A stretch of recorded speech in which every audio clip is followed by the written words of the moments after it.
Assalamu alaikum once again, and hello to the non-Muslim viewers.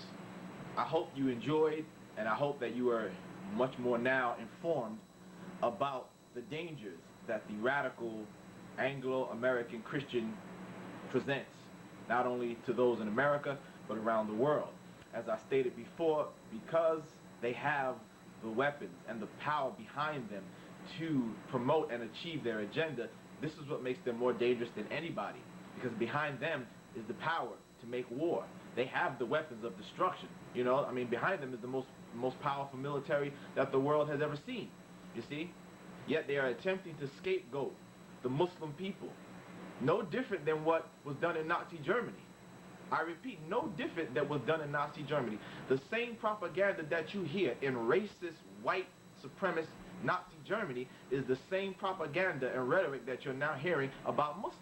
They used to say that the Jews were attempting to take over Germany. They used to say that the Jews were allowed to lie to non-Jews. You see, all these falsehoods that were said about Jews in Germany are now being said about Muslims. They claim that we have something called taqiyya, which is a lie. I've already exposed that in my other videos, right? They claim Muslims are trying to take over, secretly subverting, trying to take over America, trying to take over the world. You see, all the same things that they said about Jews in white racist supremacist Germany are now being said in America by the radical Anglo-Christian American supremacists. You see?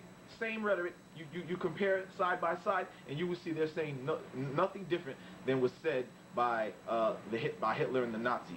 You see? So I hope people understand where I'm coming from. I want to make it clear that just like they claim that they're only talking about the radical Islamists, I'm only talking about the radical Anglo-Christian American. I'm fully aware of, and I give my support to those whites who speak out against the unjust war, who speak out against racism, who speak out against Zionism, and stand up for the plight of the oppressed people, no matter what color they are. I support those people, and I hope they would give me their support as well. So again, I make it clear that I'm only referring to the danger of the radical Anglo-American Christian. There are many good Christians in America. At my masjid here in where I live at, we have interfaith dialogues. We've gone to other churches and we've sat and we've had discussions on these issues to hope to come to an understanding and to clarify things. So I just wanted to make that clear. Last, I just want to say my final thoughts on the whole situation is that, as I said, I've come to this conclusion based on my research that I've done.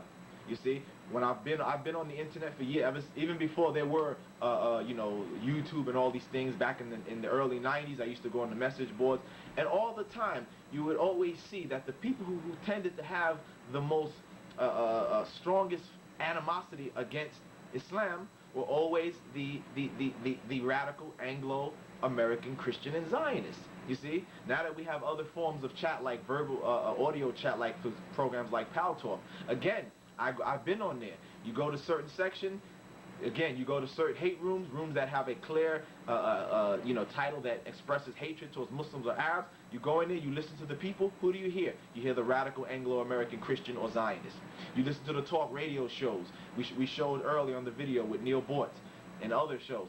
Who's on the show? Who's the host? And who are the people? Who are the majority of the callers? Anglo-American Christians, the radicals. Okay. I've checked to see, you go to the African-American section, and who do you see? You don't see any room. I haven't seen any rooms against Islam. You go to the Hispanic section, Latino section, no rooms against Islam. Not saying, of course, that there aren't any people from those groups, but it is far less than any other group. As the poll that I mentioned before in the last video showed, that the poll revealed that the people the men, or the ones who tend to show the greatest deal of anti-Muslim bigotry, tended to be less educated white males who have a conservative position, who have a conservative ideology, you see? And then when I read books like Pat Buchanan's book, The Death of the West, or books like Infiltration, How Muslim Spies and Subversives Have Penetrated Washington by Paul Sperry, or the book The Islamic Invasion, Confronting the World's Fastest Growing Religion by Robert Morey, articles such as the one in Mother Jones, False Prophets, Inside the Evangelical Christian Movement that Aims to Eliminate Islam by Barry Yeoman. You see? And then I look and see, who are these people? Who's Robert Morey? Who's Paul Sperry? What is Pat Buchanan talking about? Who are the people that are supposed to be part of this movement that wants to eliminate Islam? And when I look, who do I see? Who do I see? I see the radical Anglo-American bigot behind it. You see? So hopefully you understand where I'm coming from, and hopefully with this information, we can better respond to these people. We can better deal, because you know where they're coming from and you know what they're about. Therefore, you have a better chance of formulating a response and how to deal with these people. Okay? And lastly, let me just say too, again, about the other people, like the Christian Arabs, or so-called, ex-Muslims who are Arabs, who talk about their people so horribly, or people like Irshad Manji as well, but people like Ayan Hirsi. You see? As you see, it's clear that these people are trying to garner favor with the radical Anglo-American bigots, you see? And obviously, to do so, it could be very lucrative. You can make a lot of money, it appears. It appears that if you want to go against Islam, you can make a lot of money. You know what I mean? You can make a lot of money if you decide you want to write books against Islam, you want to put down the Arabs, you want to put down Muslim history. You seem like there's a market for that now. You can make a great deal of money with books, with speaking tours, all these different things. And that's what it seems these people are about.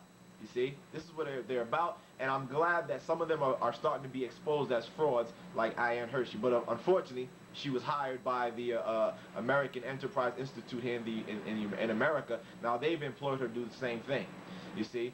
But, this is what these people are about. They're about supporting the radical Anglo-American supremacist agenda. That's what they're about. And they're willing to sell out their own people in order to do so. And that's what's shameful. That is what's shameful about this whole situation. So I end with that. And again, I hope that the videos that you watched have been informative. I hope that we now can clearly better understand who we're dealing with and how to deal with them. So I appreciate those who have subscribed to my videos. I thank the brothers and sisters, okay, all of you. I also thank those non-Muslims who have given support as well. Keep up the fight against injustice, and let us unite to repel the evil, the racism, injustice that we see in the world. I'd like to end with some words from our brother El-Hajj Malik Shabazz, otherwise known as Malcolm X. Brother Malcolm, take it away. This is American democracy. And those of you who are familiar with it know that in America, democracy is hypocrisy. Now, if I'm wrong, put me in jail. But if you can't prove that democracy is not hypocrisy, then don't put your hands on me. Democracy is hypocrisy. If democracy means freedom, why aren't our people free?